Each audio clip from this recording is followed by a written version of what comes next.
One of the most common problems our customers have with their LiftMaster or Chamberlain garage door opener is when the opener won't close the door. If your garage door is doing this when you press the button, there's a really good chance that your garage door sensors are misaligned. These sensors send a signal to each other across here, and they're a great safety feature, but if anything breaks the signal, they can be a real pain and they won't let your garage door go down. What you want to make sure of is that both sensor lights are on and solid and not flickering. So in our case, you can see that this one is solid, but this one is not, and that means it's misaligned. So to fix that, you can take this wing nut, loosen it a little bit, realign your sensor,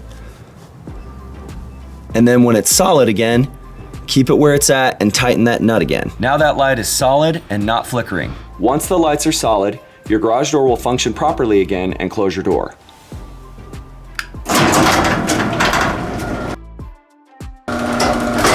If you have problems with your garage door or garage door opener, please contact us today. We can help.